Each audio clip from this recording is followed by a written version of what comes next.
Christopher Hitchens is an English-born, Oxford-educated writer and journalist who has lived and worked in Washington for many years.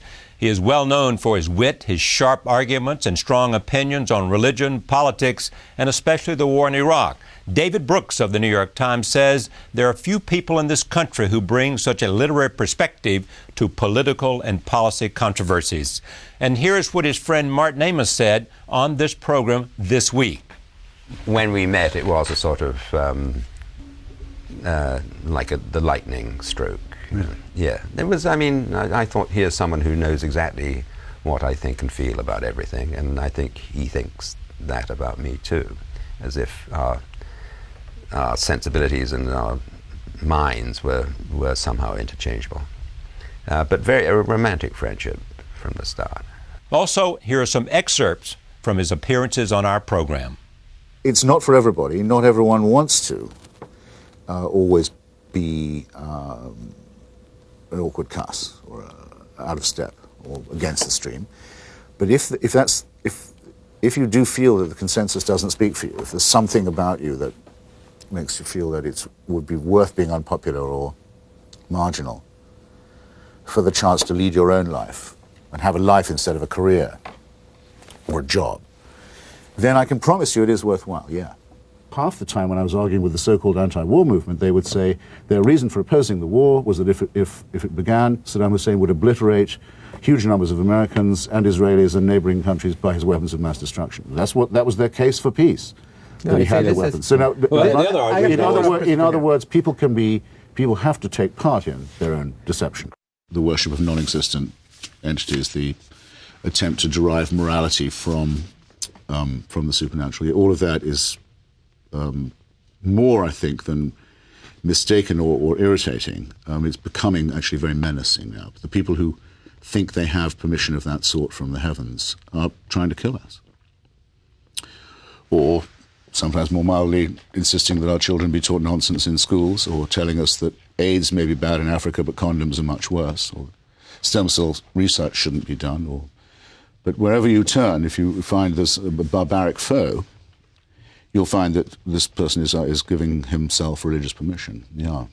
In June, Christopher Hitchens published his 11th book, a memoir called Hitch 22. It traces his life and coming of age as a young man and an intellectual. In the midst of a promotional tour for his memoir, doctors discovered that he has cancer of the esophagus.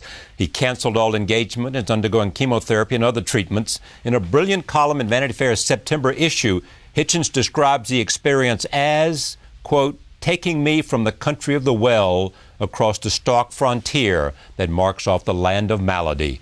I spoke with Chris Hitchens in Washington at his apartment early this week. Here is that conversation about his journey. You have lived a certain kind of life. Yes.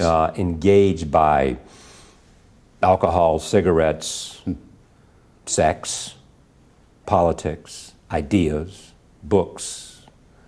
Yes, I think I've been very lucky in that way. And I think it's, I'm sure it's Yeats who says you have to, in effect, choose between the life and the work. You can be happy in the one or the other. There is a way of finessing that, I like to think, which is if your work really is your life, and that things like friendship and language and travel and bohemia are also the work, then you really are lucky, because there's no real separation between the two. When did you know this is what you wanted to do? Oh, when I was very small, I realized that I wanted to write, at any rate. I didn't know that I'd be so lucky with it, but I knew there was nothing else I could do. But this was before Oxford. Oh, yeah. It was the earliest decision I made. I mean, I don't know what it's like to say, have a vocation, or something of this sort. I'm sure people do. They know they want to be a doctor, for example. And I sure knew I couldn't do that, or any of the things my mother wanted me to do, like be a lawyer. I wasn't fit for any other kind of work, so that helped to make up my mind. I just knew I wanted to write. And incidentally, around the same time, I also had the very strong feeling I wanted to move to the United States. And I couldn't have explained either of these two things very well. But I now realize, and the book taught me, that the two impulses were the same, that really to mature as a writer, I had to leave England and come here. Surely you're not suggesting you can't reach maturity as a writer without coming here. It only applied to you. Only to me, yes. Somehow. What was that about? I can't be sure. I still don't really know. But it was something to do with the scope of America, certainly. and the relatively limited character of English society, comparatively at any rate. In class structure and everything else? Things like that, and also I think more of a meritocracy. if you show any promise as a writer in Britain, in London, that's fine, and people will give you work and so forth, but you keep feeling all the time you're having to pass through a series of tests and hoops, he's quite promising and so forth. You can die of that kind of encouragement. Whereas in America, if you're willing to take the chance and say, look, here I am, try this, people can, you don't feel you're having to go through these stages of evolution, maturing in the cask like a fine old vintage that in the end goes sour before it's ripe. Tell me about your father's influence, called the Commander. Well, the Commander is the conservative and puritanical influence on my life. He was a very gloomy, pessimistic man who spent his life in the Royal Navy. He once told me that the only time in his life he'd ever felt he knew what he was doing was in the years 1939 to 1945, when he had to fight a very hard and bitter war. Because there was purpose? Yes, he understood what his job was and what the motive for it was. And that was a very hard war at sea, largely but not entirely in the North Atlantic, against Hitler. Though, to his disgust, and proving to him that life is unfair, the job that Churchill actually gave him was running guns to Stalin, supplying convoys to the Red Army over the hump of Murmansk, a very arduous job, fighting in the Arctic, to help out the communists who he'd always hated all his life. So the iron entered into his soul at that point, even further than it had before. He died when?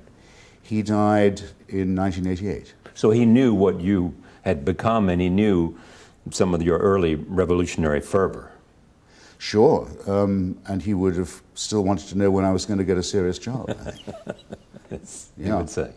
And when are you going to put down some roots? Exactly right. Exactly. Right. Well, the old man would have liked me. I must have been a terrible disappointment to him. He would have liked me to be good at games. I couldn't care a damn about sports. I'm no good at them.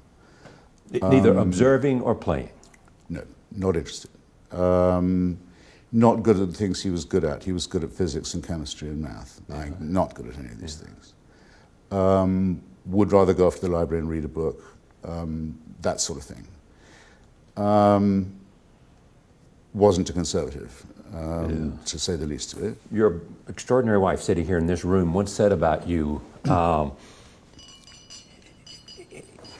that he's a warrior, I'm paraphrasing badly, and that he probably hungered for battle, almost in a Hemingway-esque manner. True? Well, Dr. Johnson says that every man thinks of himself meanly if he's never been a soldier or never been to sea. And I don't know if that's absolutely true of all males, but something like it is true. And it's certainly true if you're English, born just after the Second World War. Well, all the movies, all the television programs, all the reminiscences are about the finest hour, which you've missed. Yes. And in which your father happened to have taken quite a fine part of his own. Indeed. You're always going to wonder how you would have shaped up, and you're never really going to find out. So I remember once when I'd been in Lebanon during a period of warfare there, and writing about it for the New Statesman, in fact, I got a phone call from my father, practically unprecedented, saying, A, that he'd quite liked the article, which amazed me. He was a man of very few words, and none of them praise usually. And second, before he hung up, he said rather gruffly, by the way, I thought it was rather brave of you to go to Beirut. And I was amazed. I thought, I'd never expected praise for courage from the old man. And I wondered if that's what I'd been secretly, covertly wanting all along. I certainly think, and this is what first interested me in the writing of George Orwell, that there's an amazingly interesting symbiosis between people who maybe don't like the empire or the armed services, but who are brought up in that milieu, as Orwell was, and they at least they admire the flinty values, the self-sacrifice, the martial virtues, the thrift, the duty, sense of duty and courage, and so on that comes with it. And you? These are virtues that can be useful in all circumstances. But you're saying that's you? Yeah, absolutely. Yeah. Like Orwell, you I won't say I exemplify them. That would be a laugh. But that I have a respect for them. And it's an interesting thing I noticed the other day. Including discipline? Yes, certainly. and the willingness to stick by a conviction as well. Churchill, in fact, said, if you've never been shot at and missed, then you've never lived. Yes. Yeah. Well, actually, he says there's no sense of exhilaration like the sensation of being shot at without result. Yes, that's much fun. And actually, I think I mentioned it in my book because I was once with the great John Burns, who I think is the greatest war correspondent of our time. Bureau chief of the New York Times in London. He was showing me around Sarajevo. I was very glad to have such a tough and brave guide. And someone did take a shot at us. And I actually felt that thing you read about of the like a hornet going past your ear that close. And you think, wow, I wouldn't want it to be any nearer. And you think, I'm very glad I have a return ticket out of here and so forth. But you then feel, briefly, an amazing sense of exhilaration. It's best not to get hooked on it. Yeah. Dexter Filkins can talk about the same thing, a kind of, colleague of John Burns. Yes. I've been to a lot of places where that can happen. And I write in the book about the number of times in Afghanistan and in Beirut and elsewhere where I could have been killed. But what I found out about this was I could no more be a Dexter Filkins or a John Burns than I could be a full-time soldier or sailor. I can do it for a few days, but I don't have the sand that's required to do it regularly and expose oneself to danger professionally. No, I don't have that. But I hugely admire people who do. What's your evaluation of Hemingway? People used to say about Hemingway was that he never got over the fact that he could never be as butch as Gertrude Stein. And you always get the impression with Hemingway that he's trying just very slightly too hard. Yes. Both in the fiction and in the non-fiction. But did you take this... But I will say that For Whom the Bell Tolls had a titanic effect on me when I was about 14. Titanic? Yes, because first I'd never thought about the poetry of John Donne in quite that way. Yeah. You know, Joan Didion says in America when people say no man is an island, they think they're quoting Ernest Hemingway. Well, Hemingway was at least quoting John Donne. John Donne, yeah, right. It fascinated me in the Spanish Civil War, about which at one time I was quite an expert. I still know quite a lot about it. Yeah. I still think of it as it was the default position for people on the left. You know, there is such a thing as a just war. Not all war is bad. You don't have to be a pacifist. There are great causes worth fighting and risking your life for, dying for. Yeah. Hemingway was a tremendous introduction to that, along with Orwell's Homage to Catalonia, Robert Herrick's book, Hermanos. Yeah. I mean, what's interesting about these memoirs is that that's part of what you say here. You tell us who's influenced you. Yes. You talk about friendship and influence, and I want to just not leave without talking about your mother for a second. Was she a more significant influence than your father? Oh, much more so, because for the very cramped background that our family occupied, my father's father was a sort of very strict Baptist school teacher in a slum district in Portsmouth. No radio, no music, nothing like that. We never had any money, didn't travel much. Everything was rather austere, thrifty. That was the way I knew it. But my mother was the great exception to this. She was a great splash of color in this rather drab world. Had aspirations, was interested in fashion and beauty, was very beautiful. Tried to run a dress shop for ladies without much success, but always full of optimism. Would have liked to go up to London and go to the theatre instead of being a Navy wife, you know, on some rather grim base. So she gave me the glimpse of another world, and she also, I didn't know this, but she was all the time providing me with a second identity, and that there was a family secret, that I wasn't just a good old Anglo-Saxon son of the loam of Sussex and Hampshire. My mother's family was from Eastern Europe. My maternal ancestry was Jewish. So there was this exotic element. Did she tell you that at the time? No, she never wanted me to know, I don't think. Well, she didn't want me to know. She might have told me if she'd lived. Yeah. I was 23 when she committed suicide. She committed suicide with her lover in a seedy hotel in Greece? Yes, in Athens, with a rather unsuitable lover she'd taken when her marriage to my father broke down. I would think how hard it would be to know that she tried to reach you before she committed suicide. Yes. Yes, it was in the days of switchboards, and before really the days of answering machines. So I didn't have the answer phone in London.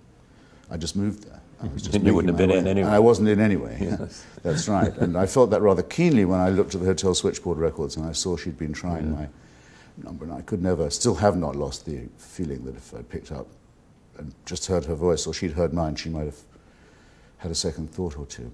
But she didn't want me to be exposed to anything unpleasant, and she, in the 30s, her mother and she had had a little low-level prejudice, I think, for being Jewish, and she didn't want my brother or myself to have any of that. She wanted us to be English gentlemen.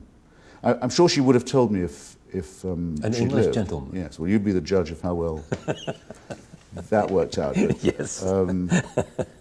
but no, that's my guess. My surmise is it had to do with her class attitude as much as her ethnic one. She wanted me to pass for English, to go to a proper boarding school, to get to Oxford, not to be bothered by anything that could get in my way. You talk about Oscar Wilde, you talk about a whole lot of people that you admire. Is there a composite or is there one person? No, I think it's very wrong to have role models. I mean, look You at this. Oh, yes. Look what happens. There's no indication from role models of what might be possible? Imagine what do you think would happen to someone who thought, I want to model myself on Oscar Wilde? Well, yes, of course. We already know how that will work out. Yes. Imagine how ludicrous it would be if I said, I've always thought of myself as the George Orwell of my generation. Yeah, of course. You're already making a spectacle of yourself. Right. I agree. You can't say that, but you can. But if you want to you say, can think about it. I mean, you don't have to say it. You have to think about it. Yeah, yes, that's my point. Well, I've read a whole book on George Orwell because I had to get it out of my system. You had to get it out of your system. Yes, because I'd been so much influenced from very early years of my life by not just the stance he took politically and the moral courage and intellectual courage that he exhibited, but also by the way that the prose, the sort of vividness and spareness of the prose was a reflection of that integrity, that I had to sort of consciously try not to emulate it, if you like. I was so full of admiration. Yeah. I had to aim off and away from it, which is easy for me to do. After all, Orwell never had a steady job. He never had any money. His health was always bad. He only lived till he was 46. He was always being censored, whereas I've been quite lucky. I've traveled a lot. I've made quite a lot of money out of journalism. I haven't been persecuted for my beliefs. I've never had to risk being shot at, as he was in Spain, from both sides, or censored. So it was all an education in learning how unlike my hero I was. In fact, from at least the observation from my perspective, between your mother's suicide and walking into a doctor's office and hearing the results that you have cancer of the esophagus, it's been a pretty good ride. Yes.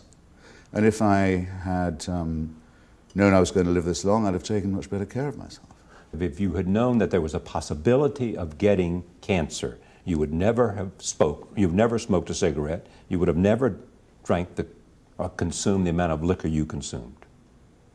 No, I think all the time I've felt that life is a wager, and that I probably was getting more out of leading a bohemian existence as a writer than I would have if I didn't. So, and writing is what's important to me, and anything that helps me do that, or enhances and prolongs and deepens and sometimes intensifies argument and conversation, is worth it to me, sure. So I was knowingly taking a risk. I wouldn't recommend it to others. But you would do it again? Yeah, I think I would. That's the question. Well, I've had to reflect on this, of course, a lot recently, and trying to imagine doing my life differently and not ending up mortally sick.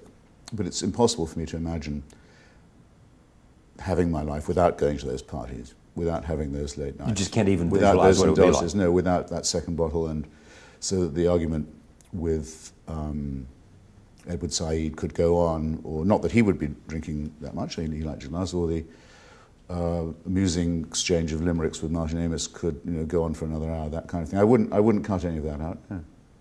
Then if it was in part Indeed, a product of I smoking and drinking, and you would do it. Yes, yeah. Knowing the gamble you would take. take. That has to be fair, yeah. It is a wager. I would assume the only thing that would make that a harder choice on reflection is family, and especially children. Indeed. That's true. Do they comprehend? I used to think I would never do it, you see, because my father was a bit of a boozer. Yeah. Not a happy one. He didn't do it to cheer himself up or to... well, it's a terrible way of cheering yourself up, but he did it when he was depressed, and he would get more so, he would get gloomy, and I could tell that my mother hated it. I used to hate even the smell of alcohol as a result. Goes to show that there must be some heritable factor to it. And my mother used to smoke like a fiend, and I used to try and beg her to stop. Thought I would never start. And my children do this to me. Beg you? They've really said they wished I wouldn't do it, yeah. Have you had a conversation with them about where you are in your life today? Sure. Yes. I mean, they know. That's the hardest one, isn't it? Very, yes. And it's also the only reflection that makes me not bitter, but wretched. I can take it for myself. I don't find myself breaking down. But I sometimes become a bit lachrymose when I think about not seeing them grow up, say, or the fear that I won't. I mean, I'm not resigned to going yet. I haven't checked out yet either. No. I'm in the middle of the argument about that. You're in the middle. But I've certainly. Would you say struggle or argument? Well, it feels like a losing struggle. Yeah. I mean, you keep being told it's a battle. Yeah. You wonder what you can bring to it. I mean, all you have to do is wait for the news and respond to treatments. It's appallingly passive. But struggle is a favorite word of mine. I know. So I don't mind it. I don't have a very long life to live. I can be fairly sure of that. I'd be very lucky if I got 5 to 10 years. I could see a lot happen to my children in that time. You think you've got 5 to 10 years? I'm not going to speculate. I know. But the lucky ones can hope for that. And I do have a strong constitution. And there's always the idea that things, I mean, the interesting thing about medicine is that every day something is happening. And I've been very lucky with some wonderful physicians who've taken an interest in my case, and I know that there are all kinds of expedients that one can try, but still in all, there's a very bad starting point to get cancer where I've got The numbers are the numbers. Yes. The math is the math. That's right. And I already knew I was born into a losing struggle, but now, I say that in the opening of my book, but yes. Now a thing like that has to be said completely unironically. There is an outpouring, Hitch, of affection for you. Genuine affection. You see it everywhere. It's been, I won't say it's been embarrassing, because that would be churlish for all the people who've been so nice, but it's been very affecting. I mean, it's columns in the newspaper, pieces on the television, extraordinary stuff, and on the internet too. It's as near as I'll get to reading my obituaries. Exactly. The favourable ones, which are privilege granted to few. I mean, I'd already read an accidental reference to my death. It gave me a chapter. This book. That's right. This is as nice as that could get. And then I think, well, now hang on. If I stick around, that's going to stop. Yes. I mean, people will move on to something else. Yeah. No, I went through a bit of this when they thought I was dying in France. Everybody said he's dying, and they would have dinner parties, and people would talk about it. I remember very well being with Bernard-Henri Lévy in Paris and discussing how powerless your condition was. Oh. When you look at writing this book, living with this disease, have you come with insights that are fascinating about the living of a life? Well, if other people say I've meant something to them, which is what these very nice letters and articles appear to be saying, then you don't sit there staring at the wallpaper thinking, was it all for nothing? Where did it all go? You're partially insured against the feeling of waste. Of course, you're overwhelmed by the feeling of waste if you think you're going to die young, because what's going to happen to that decade that you'd planned, the next one that was going to be even better? When you were in favor of the Iraq invasion, yes, people have looked at that as some kind of crossing the bridge for you. Did you see it that way? That you had come to some new revelation about the way the world works? No, I thought that was, I would have hoped, a piece of fairly simple continuity with one's principles: opposition to fascism and totalitarianism, opposition to genocide, opposition to the one-party state and the one-leader fantasy. I thought anyone who knew me even slightly would have asked, wonder what Christopher would think about keeping Saddam Hussein in power. Yeah, but I'd be insulted if they wouldn't think. Of course, he wouldn't. I bet you found that most of your friends were on the other side of that argument.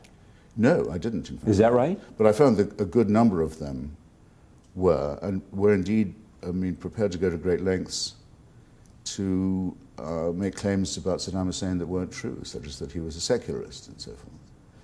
Do you think he was an Islamist?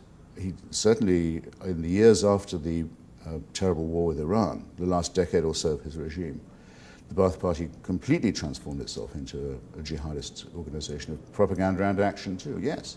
Shifted from supporting the PLO to supporting Hamas and Islamic Jihad, to take the most conspicuous example. Had al-Qaeda people on its territory long before the United States got there. But it was, as well as all this, I've been going to Iraq since the 70s, and I knew quite a lot of the Iraqi Arab and Kurdish opposition, tending to be, then as now, leftists. And I felt I had a duty of what we would have called fraternal solidarity to them.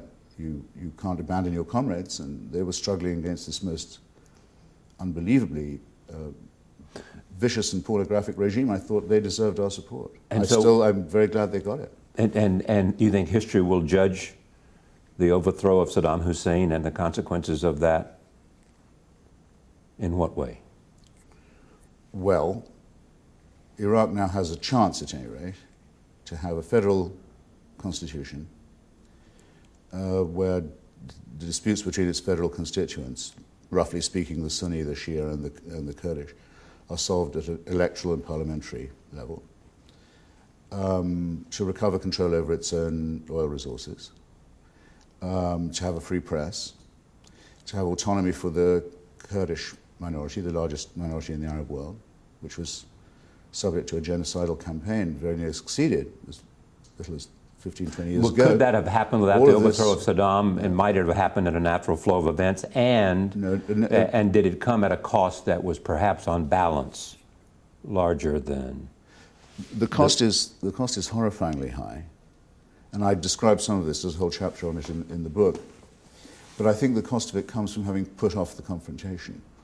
I think Saddam Hussein was tolerated in power for far too long. The last year he should have been even considered as possible to leave him in power would have been the year he was thrown out of Kuwait. So I think the Iraq War should have been taken care of a lot. We would have saved the Iraqi people more than a decade of sanctions, misery, dictatorship. Do you think it would have happened if the Soviet Union had still been strong? That's a very good question. I don't think Saddam Hussein would have invaded Kuwait if the Soviet Union had still been in power. I think they would have stopped him. Well, that was the Gulf War I. That was the first Gulf War.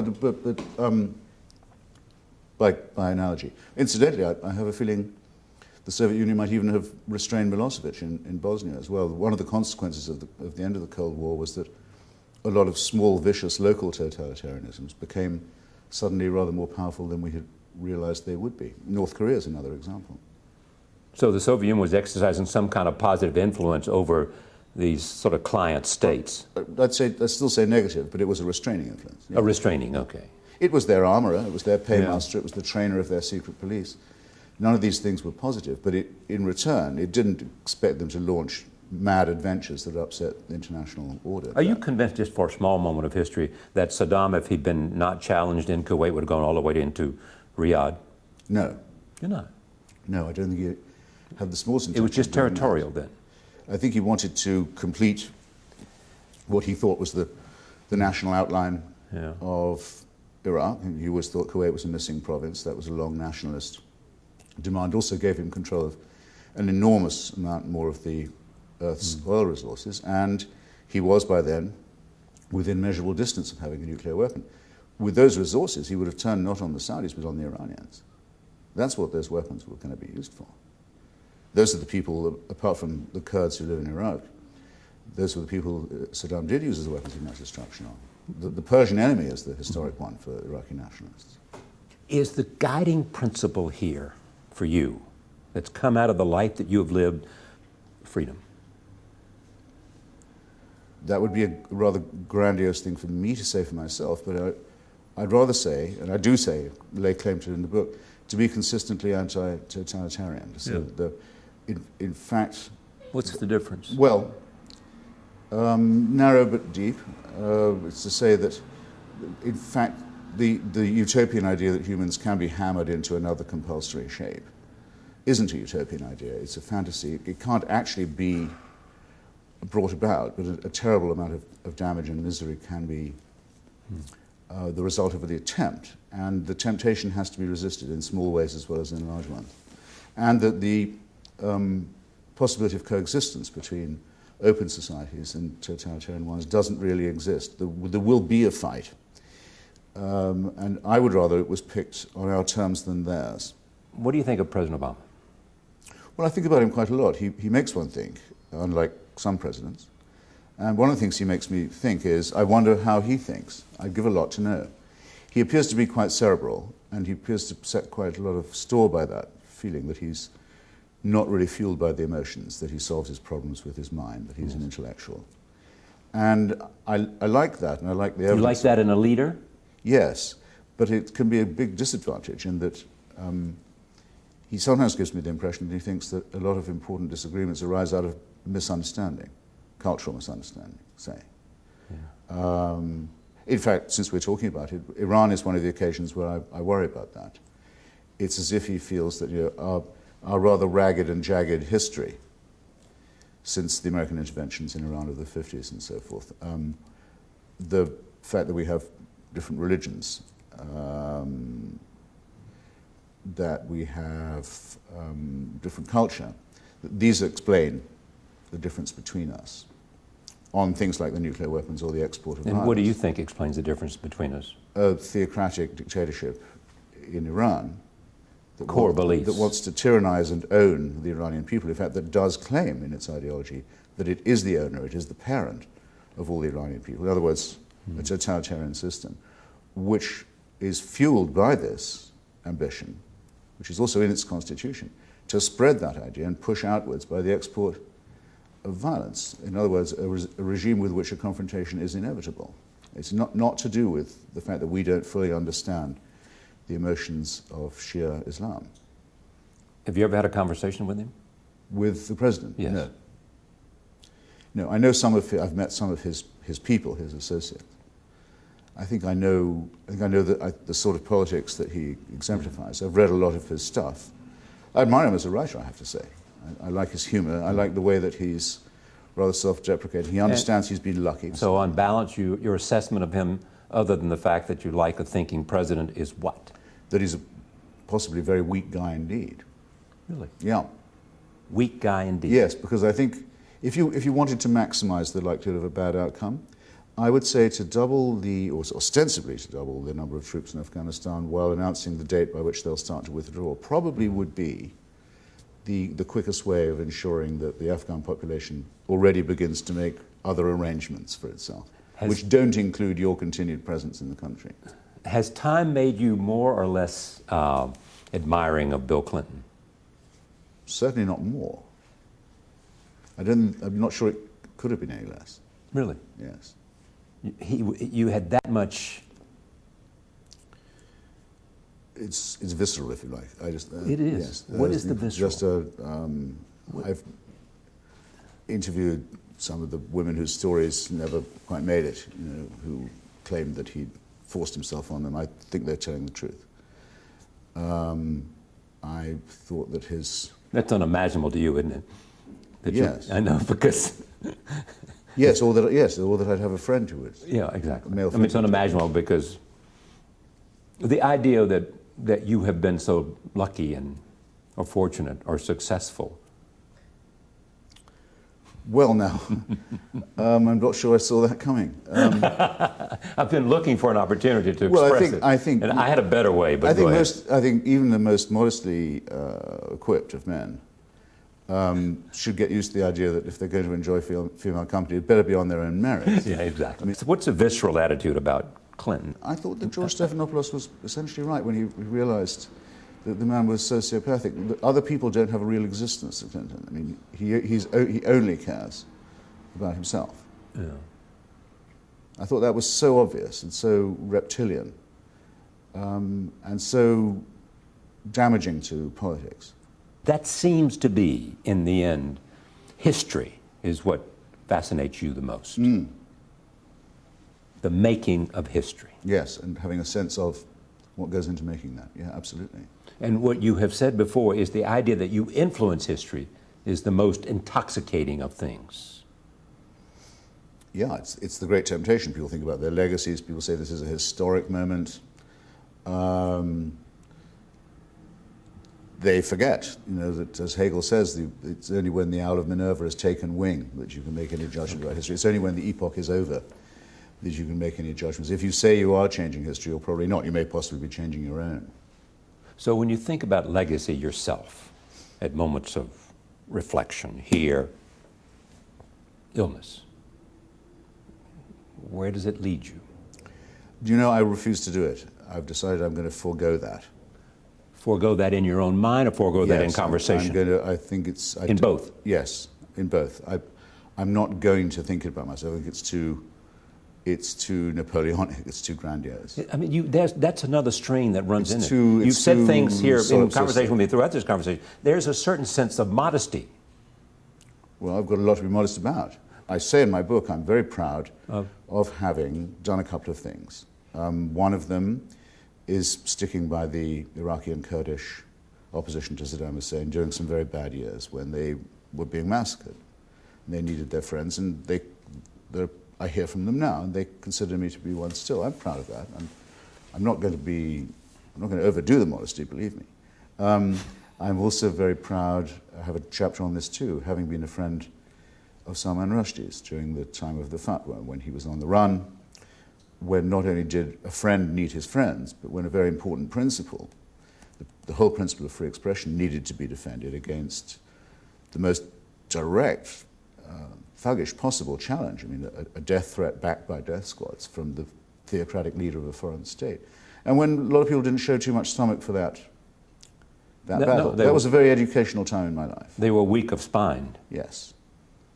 Or worse, they thought that it was Rushdie's fault for writing the novel, not the Ayatollah Khomeini's for issuing a death threat backed by money and a death squad. In other words, complete cultural masochism. But this comes back. There are central themes here, when that is about your admiration of standing up for principle, your admiration for courage, and your admiration for friendship. And see, when you say these things, Charlie, you force me to sit here as if I'm taking them as no more than my due, and you have to see that's embarrassing for me. Fair enough. I don't care if I embarrass you. No, fair enough. I really don't. Okay. I'm interested in who you are. Well, on that understanding, I don't mind being embarrassed. Okay, great. All right. Who do you admire politically?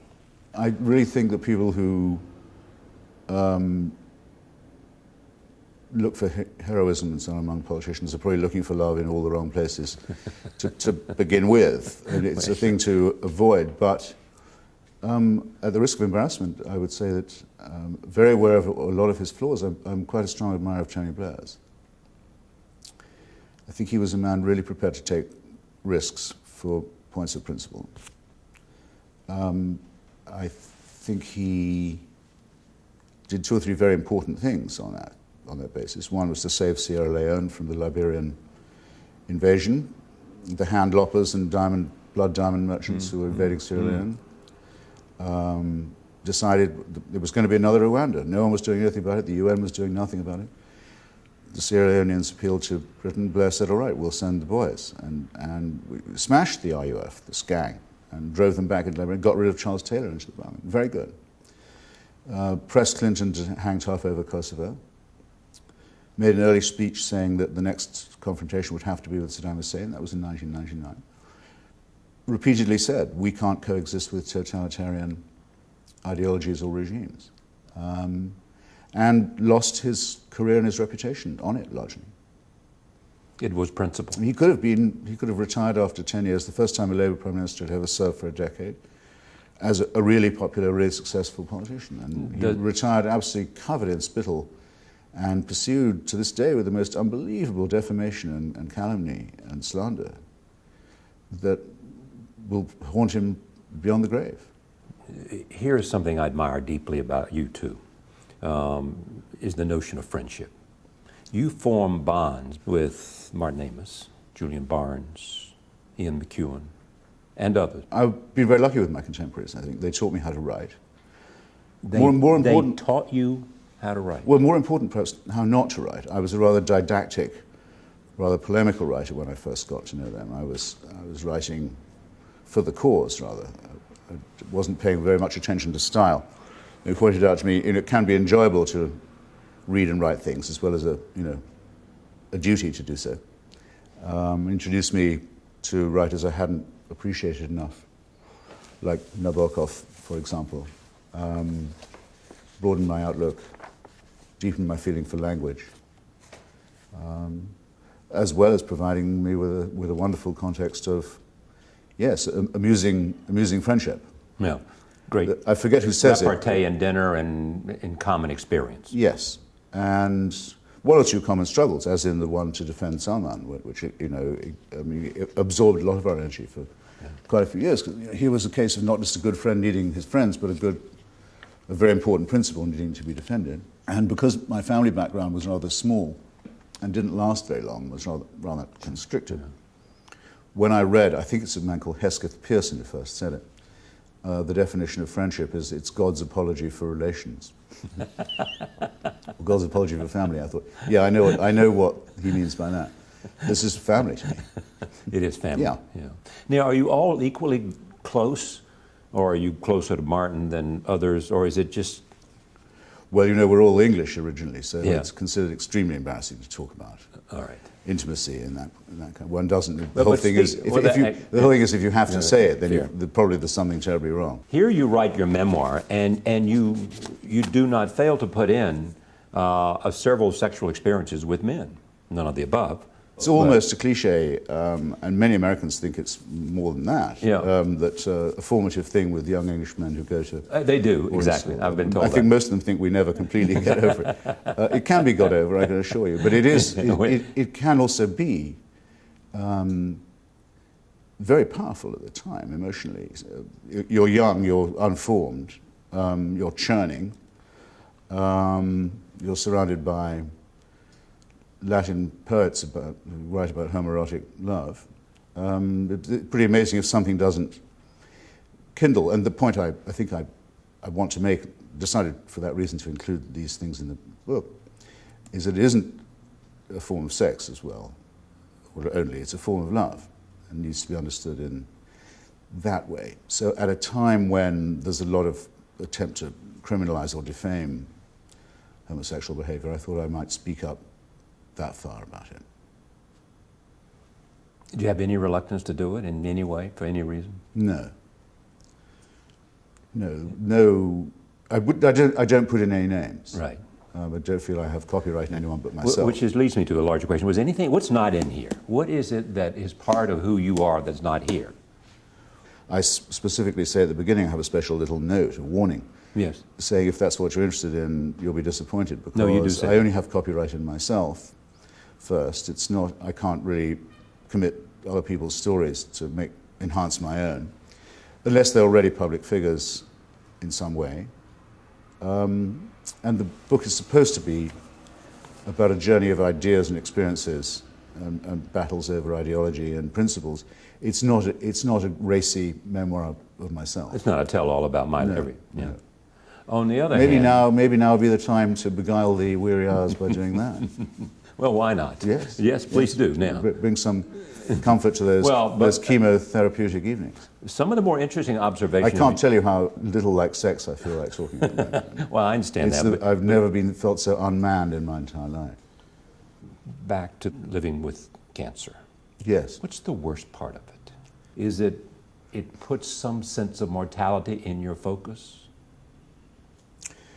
No, because I think a focus on mortality is a useful thing to have, and that's why I begin my book with it. You should always know before you knew that your time is very limited, and that you're lucky to live in a time and place where you can be healthy till you're 60, as I was.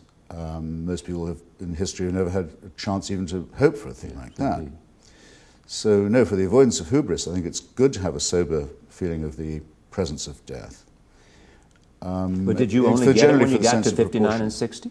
No, but you get more of it when Focused. you realize you've seen more sunsets than you're going to see. You're bound to feel a bit more retrospective about that. You asked what the worst thing about it is. I think the feeling that I'm boring. Which your mother said was the worst sin. Yes, the unforgivable one. Unforgivable. People say, "Can I come round?" And I think they really mean it. They'd love to see you. Can I bring you some food or some drink? So I'd love you to come, but I really don't think I'm much fit for human consumption.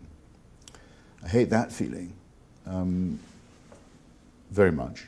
There are days when I'm very afraid it will stop me from writing. There's certainly days when I find it hard to write, and writing was recreational for me most of my life. It's hard work, but I enjoyed doing it. Wasn't happy not doing it. Now it can be an effort. I'm terrified it would kill my ability to do that, because that would sap my will to live, among other things. What else is bad about it? Makes you feel sick. Yes. Physically.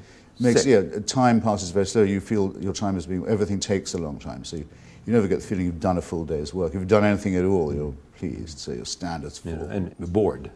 Boring and passive, impotent. You can do nothing but wait. None of these are attractive words. No. And none of these, it goes exactly against the grain of the life you you've can't lived. really seize the initiative. You can pretend you are. You can go and look up treatments. You can read books about cancer. You look up other protocols.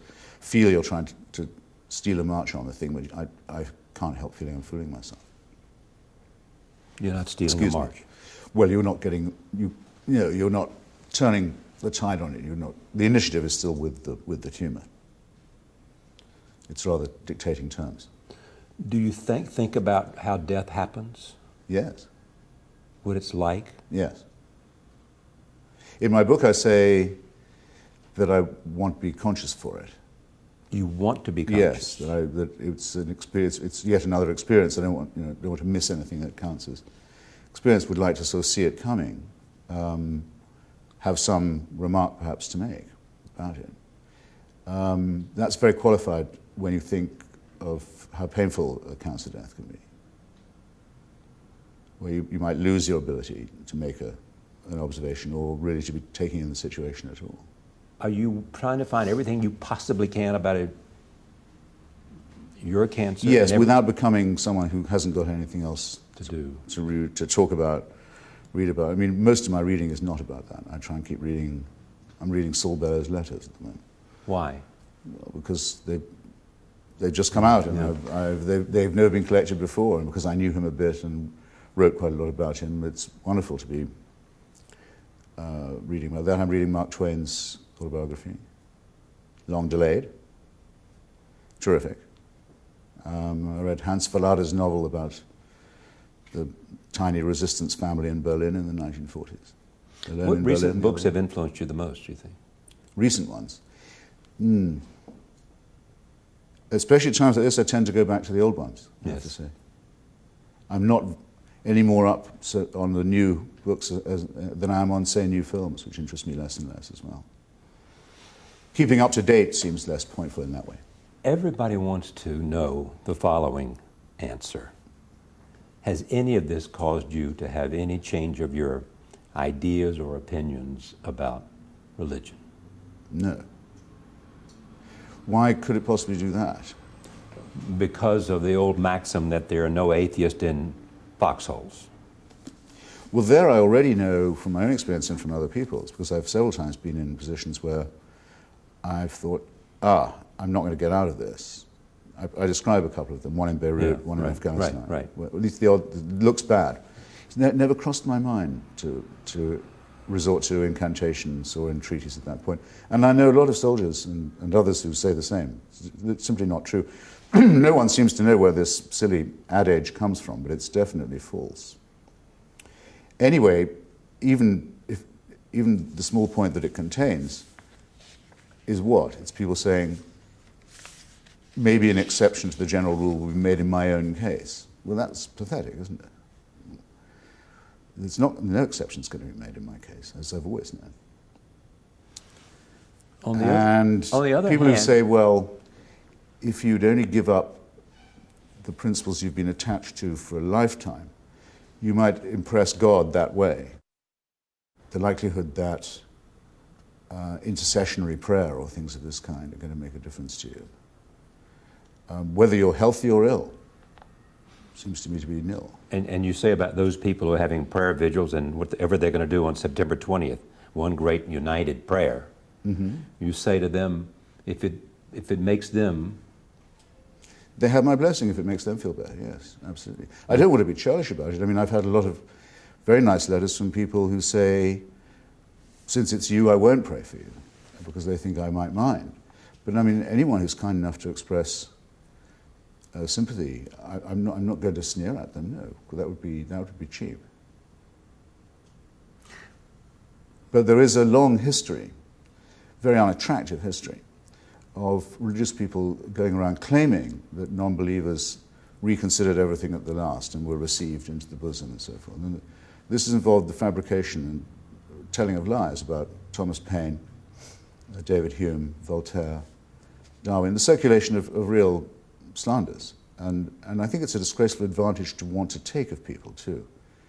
I mean, why do you think that a conversion made by someone whose body and mind is giving way is worth having? It seems like a horrible form of moral blackmail to me. It's offering people salvation on those conditions and terms. So if a man... So I find it, I do find it, in its history, positively repulsive. In the soft form it's offered to me, we pray either that you get better or that you see the light. What's the harm? It's like holy water. It can't burn you. Any Dylan Thomas in you? No.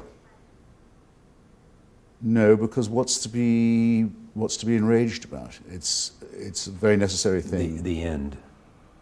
Yes. Is to be enraged about. Well, the anger I can't muster, really, because it's necessary that people die. It would be terrible if people did not. People have to die in large numbers every day so as to make room. I'm leaving the party a bit earlier than I'd like. Much earlier than I'd like. Or rather, it looks as if I might have to leave it quite a little bit earlier than I'd like. And not only that, but the party will go on without me. Even more horrible thought. But why should I be enraged at that? That would be spiteful. And the bottom line truth is, that whenever that happens, whether it's next week or 5 years from now or 10 years from now or through some miracle of medical revelation that we do not yet know, you have to know that you have engaged it, and you have engaged it with great sense of fierce fighting for ideas you believed in, fierce commitment to friends, and fierce love of family. Well, life is a terrible thing to waste. So I hope I haven't wasted too much of it. It's very kind of you to put it like that, anyway. Clearly, when you look at these books, Hostage to History, Blood, Class, and Nostalgia, Imperial Spoils, While Orville Matters, No One Left to Tie to, The Triangulation of William Jefferson Clinton, led us to A Young Contrarian, The Trial of Henry Kissinger, Thomas Jefferson, author of America, Thomas Paine's Rights of Man, a biography, God Is Not Great, How Religion Poisons Everything, essays, collaborations, and pamphlets. That it has been a fascinating time. Thank you. Thank you, Johnny. Pleasure. Thanks for coming. The book is called Hitch 22, a memoir, Christopher Hitchens. Thank you for being with us. See you next time.